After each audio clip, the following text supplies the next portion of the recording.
We may be done with the virus, but clearly the virus is not done with us.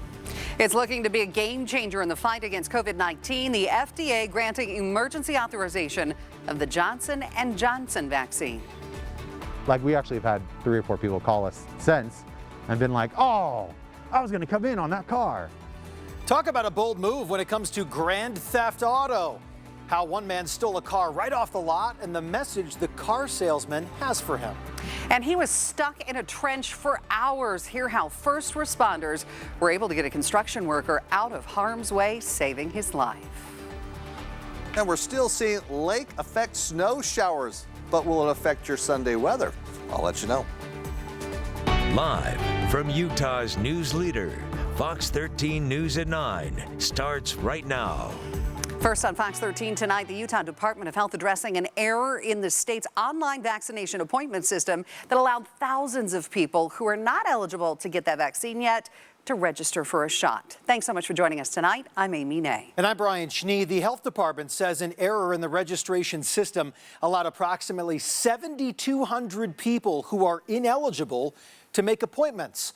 The health department says that several hundred people have already canceled their appointments on their own after learning of the error via social media.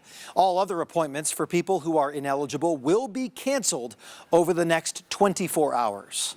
The Utah Department of Health releasing a statement saying in part, quote, "We appreciate the enthusiasm Utah residents have exhibited for the COVID-19 vaccine, and we strongly encourage all Utahns to get vaccinated once they become eligible." This weekend, Salt Lake County Mayor Jenny Wilson addressing some of the confusion, posting this message on social media saying, quote, "Salt Lake County has confirmed that the eligibility announced by the governor on Thursday remains in place. Those over age 65 are eligible, and those 16 to 64 with qualifying medical conditions are also eligible." Right now, people in Salt Lake County over the age of 35 with certain health conditions can get the COVID-19 vaccine. By noon tomorrow, that will be expanded to people over 25 years of age with certain health conditions. For the very latest on the vaccine rollout in your home county, you can go to fox13now.com. Now to COVID-19 by the numbers. Today, the state of Utah is seeing another 686 new cases of the virus. Utah has averaged around 680 new cases for the past 7 days. 12% of people have gotten a positive COVID-19 test result over the past week. And the state is reporting 22 more COVID-19 related deaths, 12 men and 10 women. But there's a big asterisk with this number. 19 of these deaths happened before February 6th. More than 1,900 Utahns have died of coronavirus during the pandemic. As of today, just under 250,000 Utahns have gotten both doses of the vaccine, and 200,000 more have received their very first dose. And the vaccine rollout is only going to continue to expand as the FDA issues emergency use authorization for a third COVID-19 vaccine, Johnson & Johnson's, which comes in just 1 dose. This comes just 1 day after the House voted in favor of President Biden's massive COVID relief package. Fox's Charles Watson has the story. The latest coronavirus relief package is one step closer to becoming a reality. Early Saturday, the House approved the Biden administration's $1.9 trillion COVID relief bill, advancing it to the Senate. The legislation passed 219 to 212, with 2 Democrats and all Republicans opposing the bill. Despite a lack of bipartisan support, President Biden praised the House for its approval, urging the Senate to move quickly. If we act now, decisively, quickly, and boldly, we can finally get ahead of this virus. We can finally get our economy moving again. This comes as a third COVID-19 vaccine is on the horizon. On Friday, an FDA advisory panel unanimously endorsed Johnson & Johnson's single-dose vaccine, clearing one last hurdle before the final step. The FDA quickly followed that advice on Saturday, formally authorizing the vaccine for emergency use in the U.S. J&J vaccine could be a game changer for the vaccine rollout. It only requires a single shot and can be stored in normal refrigerator temperatures. Though cases, hospitalizations, and deaths continue to decline, the CDC says the new variants threaten to erase the progress and is urging Americans not to let their guard down. We may be done with the virus, but clearly the virus is not done with us. We cannot get comfortable or give in to a false sense of security that the worst of the pandemic is behind us. The CDC also says recent declines in cases, hospitalizations, and deaths may be stalling, warning states against loosening restrictions. In Atlanta, Charles Watson, Fox 13 News, Utah. All right, turning to weather now. Here's a live look at snow coming down at a good clip in Tooele. This is on I-80 eastbound. You're looking here at milepost 100. You can see, cars moving through here, but ultimately looks like a little visibility problem for those out on the roads in certain spots, in certain parts of the Wasatch Front tonight. So how much more are we going to get? Yeah, Breck Bolton is standing by with more on that. You know, we found the snow in that camera, Breck, because in some areas they're not getting any at all. It's pretty wild. That is true. It's hit and miss, and it's really limited in its coverage, and it's mainly impacting the west side of Salt Lake Valley, Tooele County as well. These lake effect snow bands as that colder air moving across the lake, coming in from the north, just south of the lake. In those regions, we're seeing that snow falling right now. Let's take a look elsewhere across the state. Some pockets of snow showers near Cedar City, but it's not much of a concern. They're winding down, but things are getting going here as we talk about these lake-enhanced snow bands. And again, with the focus across the west side of Salt Lake Valley, you can see it hugging the Ochre Mountains, impacting travel along Bacchus Highway, spilling over, looks like in the Mountain View corridor, but it's mainly Magna down through Harriman. That's where we're seeing those snow showers as it's quickly accumulating. As far as expected snow accumulations through that region, we can maybe see 1 to 2 inches.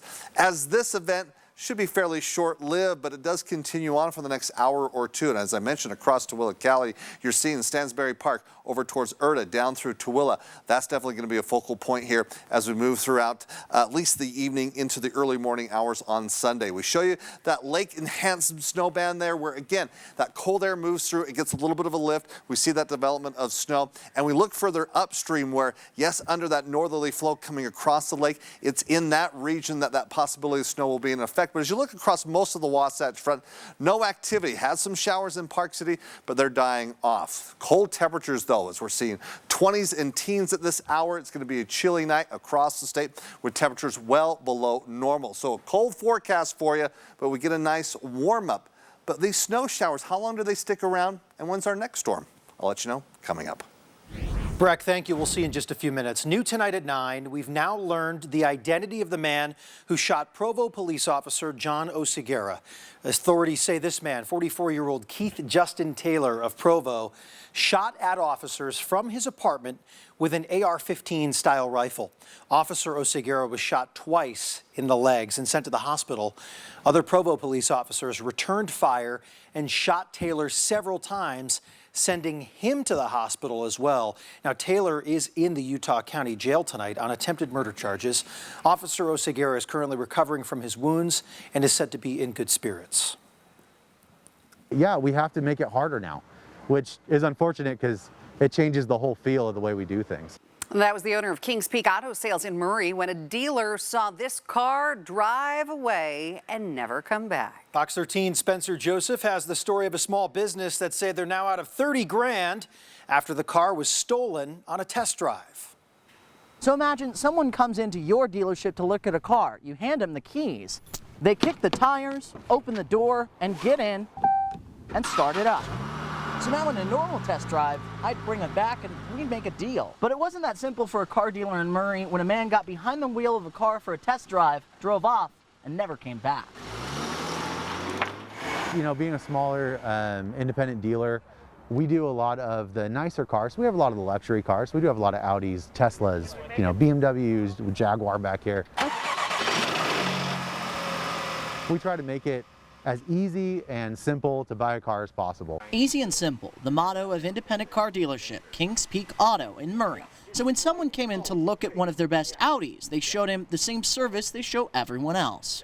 He just came in and we took a picture of his ID, and we have a pretty laid-back process where we're just trying to get the right people into the right cars. And this was even the second time he came in to look at the same car. And he's like, well, I'll be gone for about an hour. And we're like, okay, we're closing, but I was going to be around for a while anyway, so that's fine. But he didn't come back. Not that night, not this morning, and now over 24 hours later. Well, still haven't heard from him, still haven't been able to get a hold of him. Pretty sure all the information's fake. So we're just gonna go ahead and assume it's stolen now. Called the police, did a police report, They came by and talked to us for a little bit. The car that was taken was definitely a head turner. It's a 2018 Audi S4. It was white, really well colored, and it had beautiful red interior. That's definitely one of those ones that draws people in. You bring a lot of people in. Like, we actually have had 3 or 4 people call us since and been like, oh, I was gonna come in on that car. And a car like that was key because business has lagged since the pandemic. But the hard part for us has been inventory because all the big manufacturers have been shut down. Nobody's getting inventory from like the Larry H. Millers, Ken Garks, that kind of thing. It's a little bit harder as a smaller dealer to take on something like having a car stolen, because for us, we have to absorb the full cost of that for months and months. So for Joseph Speciale, the most he can do is, if it turns out something, I don't know, some wild thing happened, I'm happy to, just have my car back, to be honest. So if you do see that Audi S4 with this logo on the license plate, be sure to call police, and let's hope as a community we can get that car back to a local business that it was stolen from. Spencer Joseph, Fox 13 News, Utah. Thanks so much, Spencer. A construction worker swallowed up by the ground below, but somehow he walked away injury-free after that trench collapsed today in Riverton. Firefighters with Unified Fire Authority were called out to 137 South Lovers Lane in Riverton around 12:40 this afternoon. When they got there, they found the worker stuck in a trench that was about 5 feet deep. Crews say he was up to his chest in dirt for 2.5 hours. He was talking to us the whole time, which is a good sign. He was able to communicate with us. We were able to communicate with him, keep him calm, continue to check his vitals. The issue was the amount of dirt and earth that was around him. Thankfully, once the dirt was vacuumed up, the worker was able to crawl himself right out of that space. We understand that he was taken to the hospital as a precaution, but is going to be okay. Today, leaders of the Church of Jesus Christ of Latter-day Saints joined other faith groups in supporting an LGBTQ+ rights bill. On Friday, Utah Representative Chris Stewart reintroduced legislation to reduce anti-LGBTQ+ discrimination. But unlike the competing Equality Act that passed the House Thursday, Stewart's Fairness for All Act protects people of faith. Now, the church's statement reads in part, quote, "We could support legislation that provides protection for LGBT persons as well as people and institutions of faith. Both are possible and clearly required in a just society." The executive director of Equality Utah sent us a statement as well, saying that, quote, "Utah is a better state today because people from both sides work together to pass our historic non-discrimination law. We have shown the world that the LGBTQ community can coexist with people of faith."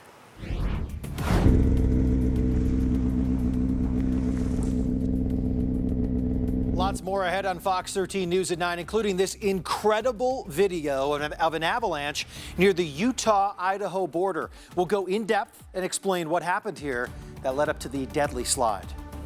Plus, Congressman Burgess Owens on a national stage talking to fellow conservatives today. We'll bring a little bit about what he had to say when we return. Thanks for joining us for Fox 13 News at 9. It was 1 week ago today that a Preston, Idaho man died in an avalanche while he was snowmobiling in the backcountry. Now we're learning more about that deadly slide and what led up to it.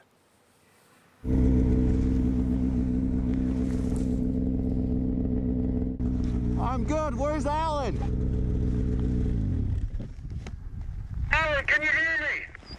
Well, take a look at this dramatic video released by the Utah Avalanche Center. You can see some drone footage mixed in with some body camera video there from the snowmobiler. This happened on the east side of Sherman Peak in the northern Bear River Range in Bear Lake County. The Alan being referred to that you heard there in the video is 48-year-old Alan Foss. The Logan native was caught in the slide and killed. It was 3.5 feet deep, 450 feet wide, quite the slide. Avalanche forecasters say the recipe that led up to this slide is one that we've seen quite often this year. We've got this big slab here of wind-loaded snow from the last storm. It's about 100 centimeters thick. And then down below, what we've been looking at all year, we've got faceted snow, that weak, sugary snow. All over the place. It's super weak. So when this snow settled on top, all it needed was a trigger to come up and create the avalanche. The Utah Avalanche Center says a nearby avalanche class with about 20 people was able to help search and rescue crews in their rescue and recovery efforts. A Salt Lake Tribune reporter is pressing Utah lawmakers on what their plans are for women during the nation's economic downturn. Reporter Becky Jacobs sent a survey to all 104 Utah lawmakers, posing questions on topics like child care subsidies and addressing the gender pay gap. While she's only gotten about a fourth of those surveys back, she is taking the lawmakers' responses and sharing with us what they plan to do for women in Utah. One of the bills, though, that most of them said that they support or are co-sponsoring is Representative Matthews' bill, HB 277, which would expand eligibility for child care subsidies. If you'd like to read more about it, you can do so in her story, which is published tomorrow in the weekly print edition of the Salt Lake Tribune. Well, like so many public events in the past year, this year's Roots Tech Connect conference had to go completely virtual. The family history event always had a portion of its sessions on the web, but its organizers were surprised after they moved the event completely online. Roots Tech Connect is typically a 3-day in-person event, drawing around 100,000 people to the Salt Lake Valley. But now that Roots Tech has gone virtual, it's drawn over 1 million people in the past 3 days. I think the point is proven that people worldwide are interested in who they are, and they want to connect, they want to belong, and Roots Tech Connect is all about that. Now, while the 3-day Roots Tech Connect is technically over, its resources and learning sessions are available online all year long. You can find a link to their website at fox13now.com. Turning to the weather right now and take a look at some of this video sent to us from the Sandy area showing the snow as well as something you don't see very often, grapple. Brack, it's been a busy weather day for us here in Utah. Tell us a little bit about more of this phenomenon, right? Well, they kind of look at that and you think it's also a little hail or it's that thunder snow. As we get those super cool droplets there, we see that snow falling. Yeah, it's those kind of little beads there. We call it grapple. We saw that here throughout the valleys in the afternoon. Want to share another video though coming in. This is from Snow Basin. Look at all this fresh powder. Just got the recent report up in Snow Basin since midnight Friday, 21 inches of snow. Yeah, you are suffocating with all that powder there. Choking on that powder, it's very good news for the ski resorts. And the valley's getting into the mix as well. The Wasatch back also benefiting here. A lot of snow up in Liberty, 11 inches. Morgan coming in at 5 inches. Upper Mill Creek, just shy of 3 inches. Logan, 2 inches of snow. Again, highlighting some of the ski resorts. Snow Basin, Powder Mountain, Brighton, upwards of 20 inches of new snow. So a lot of powder to enjoy. But it's been cold out there today. Highs only getting up into the 30s along the Wasatch Front. Specifically in Salt Lake City, the high was 35 degrees. You can see on average we should be in the upper 40s. We're returning back to the 40s, and we're actually looking at a warm-up as we move through the upcoming week. It's cold out there though right now. Partly cloudy skies. There are some pockets of lake effect snowbands that we'll show you where in just a few minutes, but let's take a look at these temperatures where again it's 20s. Salt Lake City down through Provo. Winds, as you're seeing, fairly light right now, but there are some spots near the Great Salt Lake that we're seeing some stronger winds. Now we can hold on to that possibility of lake effect snow, mainly impacting the west side of Salt Lake Valley over towards Tooele County. The rest of the Wasatch Front should be good to go as you'll be just looking at partly cloudy skies. It's going to be a cold Sunday. Once again, temperatures below normal for at least Sunday. Then we start experiencing the warm up. Could see some 60s in the forecast across northern Utah. Now, throughout the day, we've had winter weather advisories in place for northern and central Utah. They've expired, but as I said, we can still see some pockets of light snow showers and really even moderate snowfall that we're seeing currently as we move throughout the west side of Salt Lake Valley over towards Tooele. Again, seeing that impact. I mentioned Bacchus Highway over towards Mountain View Corridor, making that move along I-80 heading into Tooele. So Stansbury Park over towards Erta, Tooele, seeing the snow, and it is accumulating. Maybe could squeeze out an inch or two, but it's going to be fairly short-lived. Once we get past midnight, things look to improve, but we're going to keep this cool northwesterly flow going at least for the next 24 hours. Then we look off towards our west, high pressure builds in, and we get a break from the storms, at least across northern and central Utah. But let's take a look at the computer models looking ahead. Again, that snow impacting Tooele County over the west side of Salt Lake Valley as we move just past midnight. Then they just fizzle out. Tomorrow morning, waking up to a lot of sunshine. You can see a few high clouds around throughout the day, but all in all, we get more sunshine, we'll hang on to the cooler temperatures, but we get rid of the snow. So with that chance of some snow showers, again, west side of Salt Lake Valley through Tooele up until midnight. Once we get past that, it's just going to be very cold. Teens in Provo, low 20s Ogden through Salt Lake City, single digits in Park City as well as in Evanston, teens as we turn towards central Utah. Now for tomorrow, it's still 30s for northern and central Utah. Seeing the sunshine a little bit more, at least across the north. You're keeping it clear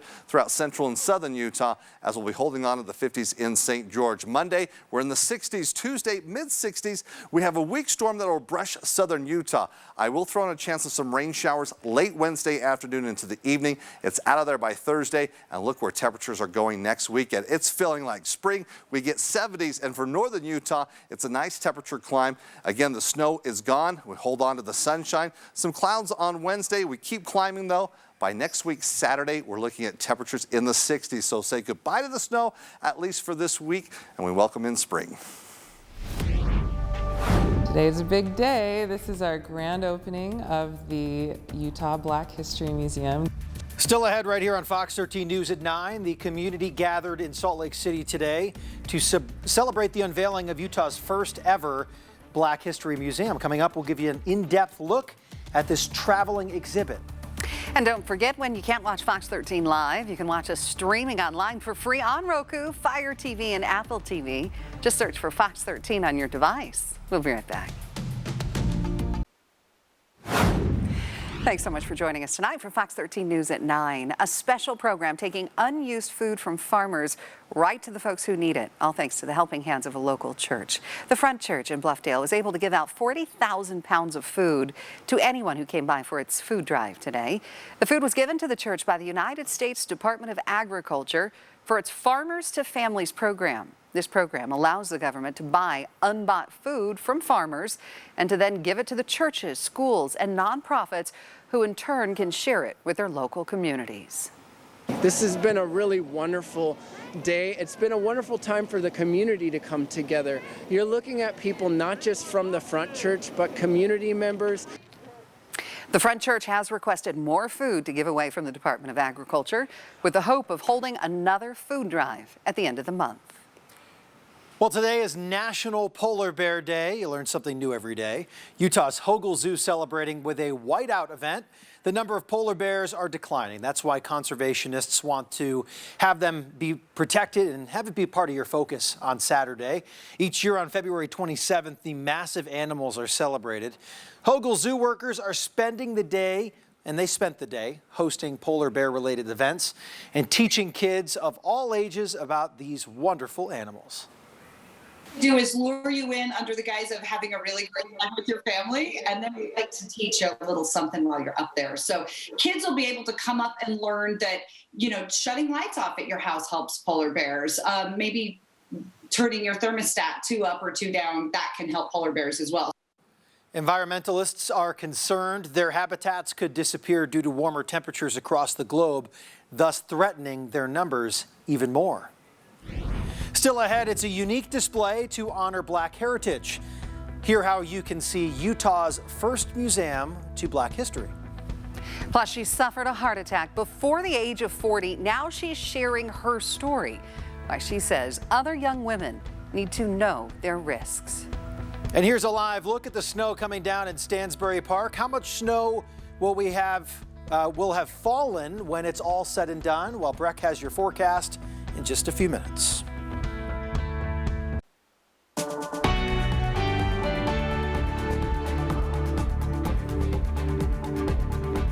Thanks so much for joining us at 9:30. People braved the cold temps and snowy conditions in Salt Lake City today to celebrate the ribbon cutting of Utah's first Black History Museum. Fox 13's Diego Romo was there for the ceremony. He tells us how this traveling exhibit will teach us all more about historic figures that you may have otherwise never heard about.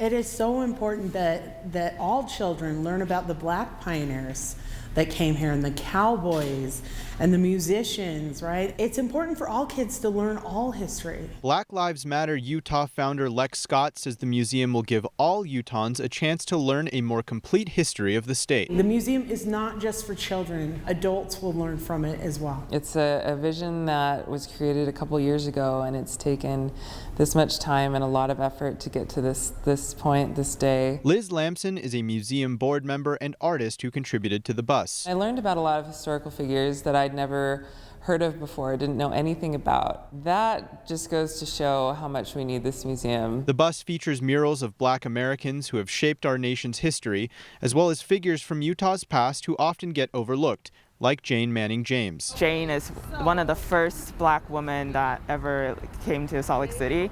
And I think a lot of times in Utah, when we think about our history, we think of pioneers, we don't necessarily think about Black individuals, especially Black women, and her story is very inspiring. The traveling museum contains stories, images, and artifacts of America's troubled history and mistreatment of its Black citizens. But there is also a focus on the great impacts Black Americans have had on our nation and world. There is so much good that Black people have contributed to our societies, to the world, and to the Utah community. And we will celebrate Black history this month and every other month.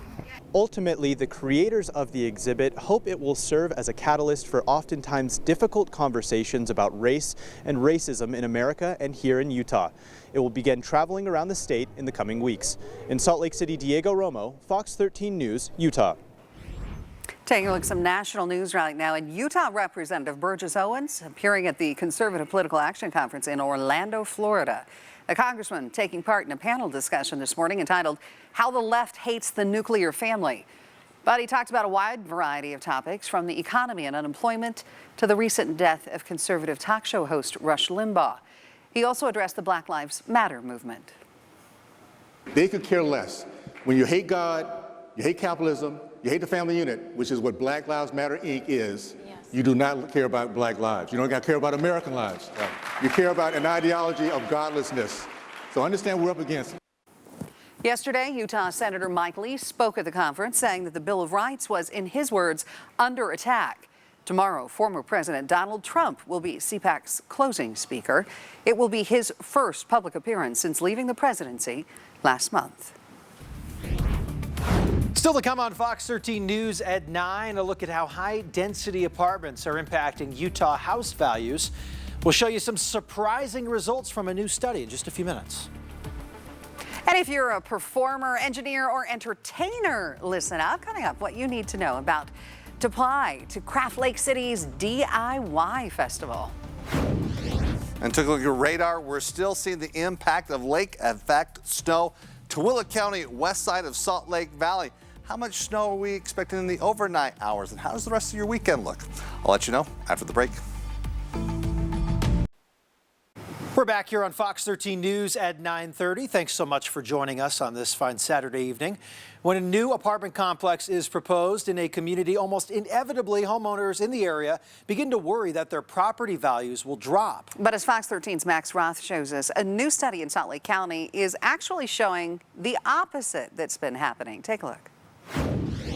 Apartments have given an opportunity to people to form their households and get out on their own. It's become kind of the entry point into the housing market. So it's an important tool to, family and personal economic mobility. As Utah adds more high-density housing in growing communities, homeowners are concerned it will lower their house value.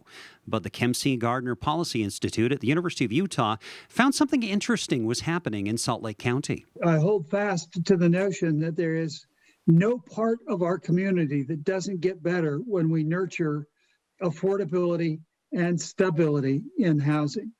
And this study helps move the needle a little bit in that direction. This week, the Gardner Institute held a virtual roundtable with business and government leaders to discuss their findings after looking over the past decade of growth in the county. What we found overall, when we take everything into consideration, all of these factors and everything, that overall in Salt Lake County between the year the apartment was built to 2019, homes that are within a half a mile had an average annual appreciation just slightly over 10%, where those that were further away had about a little over 8.5%. The study also found that the new construction can bring new business and a boost to the economy, which can serve to increase the demand for home buyers in that area. I think we need to be willing to understand that growth brings about change, but change can be very good and very exciting.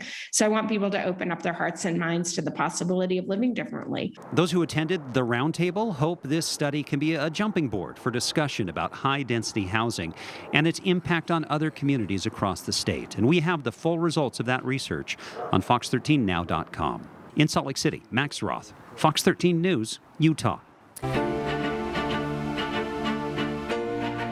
As COVID-19 case numbers decline and the vaccine rollout expands some things in Utah, they're starting to return to a sense of normalcy, including events like concerts, sports, even some of the festivals local small businesses rely on. Fox 13's Kelly Chapman shows us how the return of Craft Lake City's popular Do-It-Yourself Festival is coming together. It really hit the local community hard last year when we had to cancel this event that is normally 3 days and brings over 20,000 people in person to support these local artisans. The pandemic seemed to touch every aspect of our lives last year, and it was especially tough for local small businesses. And the cancellation of the DIY festival was a big hit to local crafting companies. Because I did the event before, I was able to meet new artists. So we've all kind of gotten together and we've been able to talk about things and like have our own little group, and it's nice to not feel like you're alone in it. But luckily this summer, the festival is planning on making an in-person comeback at the Utah State Fair Park. It really is a very big event, and that's why we're so excited to be at the Utah State Fair Park, where there is plenty of room to social distance, if needs be. Craft Lake City, who is putting on the event, is planning to take extra measures to keep everyone safe, including offering personal protective gear. I'm pretty open to seeing how it goes, and I feel that Craft Lake's going to be doing what they feel is safe for their crafters and the participants that want to go and shop. This year's event will include local crafters, including music, dance, and a space for youth crafters to start and expand their careers. We have a lot of first-time makers where their kind of business is launched with their acceptance into the Craft Lake City DIY Festival, and we love supporting brand new entrepreneurs. The 3-day festival is scheduled to open their doors Friday, August 13th at the Utah State Fair Park and will run until Sunday night. Kelly Chapman, Fox 13 News, Utah. Applications for a booth at the festival are now open through April 8th. Craft Lake City is offering application assistance virtually and in person. You can find a link to register on our website, fox13now.com. Still to come, she suffered a heart attack before her 40th birthday. Why one local woman says she never thought it would happen to her, and what she credits with saving her life. And later in sports, could the Jazz respond following a rare loss 24 hours prior? To go along with football in February, why do I like the sound of that? For Weber, SUU, and Dixie, their 2020 season's finally getting underway. Back in a bit.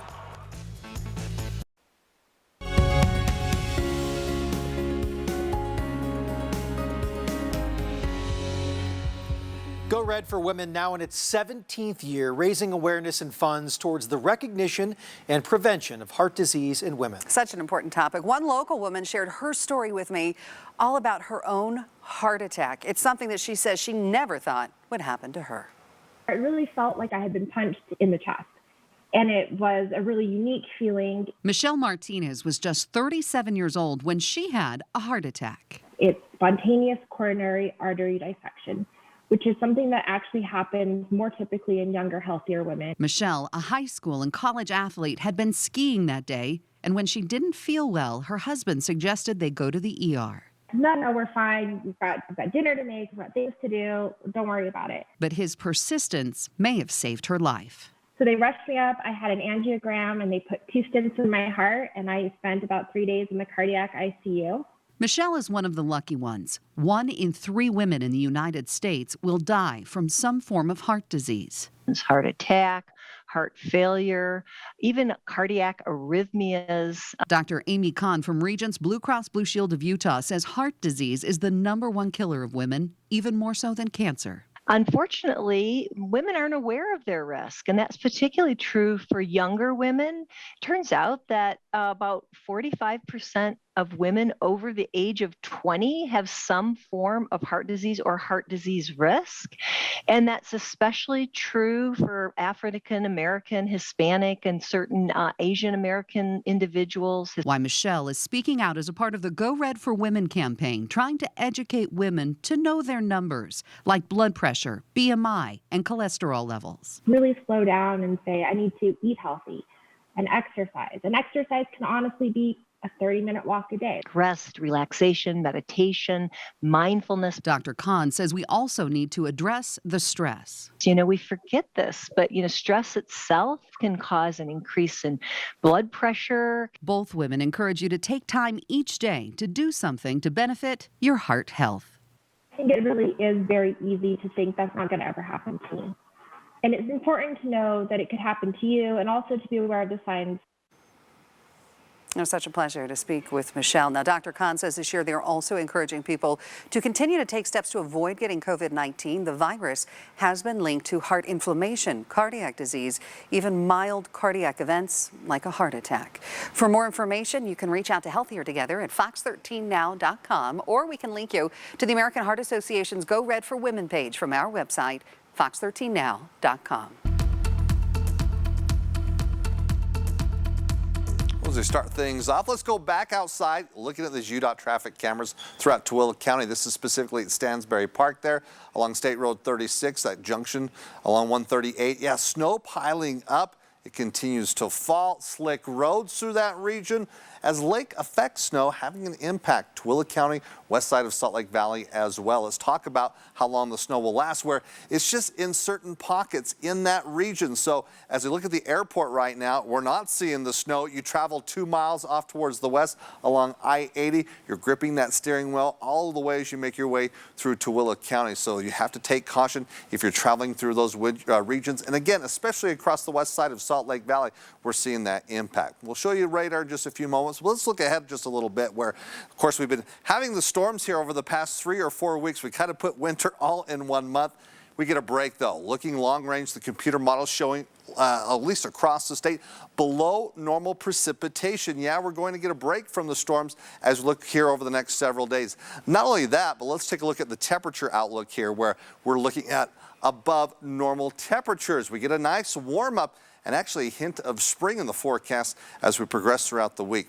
Now, we had winter weather advisories in place across northern and central Utah, especially the mountains, even Weber-Davis County. That has expired, but we are still seeing that snow. It's that lake effect snow. Again, as you can see, that blue tracking through Tooele County over the west side of Salt Lake Valley. We look further upstream. We still have some moisture that's going to be tracking through, bringing that cold air. Once we get past midnight, 1 a.m., I'm looking at those snow showers to really dissipate and taper off. But again, for most of the Wasatch Front, northern Utah, we're not seeing the snow, just some snow showers near Page right now, and that is exiting the state. But in the aftermath of this storm system, that cold air will continue to funnel in. It's going to be a chilly night. Along the Wasatch Front, we're talking upper teens to low 20s. As we start things off, looking at your morning plans here, hour by hour forecast, partly cloudy skies, temperatures slow to climb. We're at 30 degrees at 11 a.m. with highs only reaching the upper 30s. So it's going to be a cold day. Temperatures about 10 degrees below normal, at least across northern Utah. Only make it up in the 20s in Park City, 30s in Price, 40s in Moab. Not even getting out of the 30s in Cedar City. We do make it in the 50s in St. George, but again, that is below normal. But a nice temperature climb.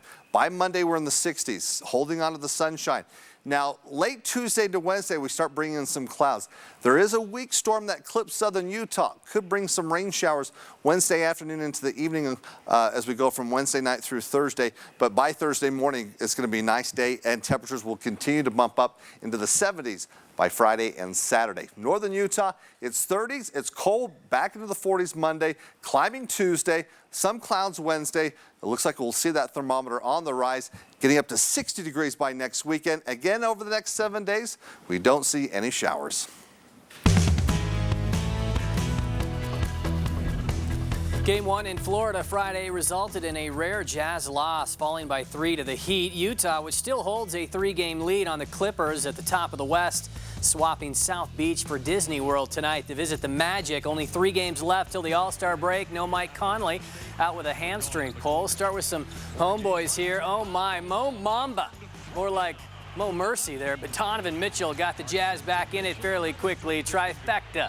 Final ticks of the half here. Joe Ingles misses, but Royce O'Neal reads it the whole way in. Then the cushion came later in the third. Really, I know he missed earlier, but you're going to leave that guy wide open. In fact, the Magic did it again. Anybody going to guard Ingles? Really? Bueller? Spida leading Rudy Gobert here to lift Utah up 13. Then Mitchell later adding a 3 to finish with 31 tonight. Really nice rebound win after a loss, 124-109 over Orlando.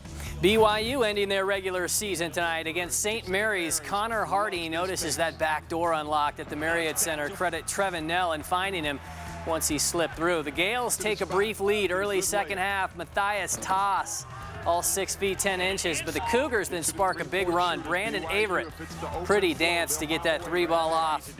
Nell then buries one near the very same spot to lift Blue up 16, 15 for him off the bench as the Cougs, they win tonight. For Utah to snap a 4-game skid, they'd have to upset 19th-ranked Southern Cal. Trojans up 8 early. Taj Edey, little up and under. But the Utes ending the half strong. Timmy Allen, one dribble, draws the D and finds Mickey Jantunen, who missed the last 4 games with the Finnish national team. Then building a lead half 2. Allen loves the swoosh. Utah up 6. More Allen, who only had 8 Thursday in a loss to UCLA. 15, though, tonight. And then the money ball started dropping. Ian Martinez, Brandon Carlson adds 1, followed by Alfonso Plummer, 19 for the senior from Puerto Rico, as Utah upsets a ranked Pac-12 opponent for the first time in over 3 years. A matinee, Weber State chasing down the top seed at the upcoming Big Sky tournament. Dante Bassett gets rewarded after running the floor, ties the game at Sac State. Final minute, Dylan Jones to break the tie this time.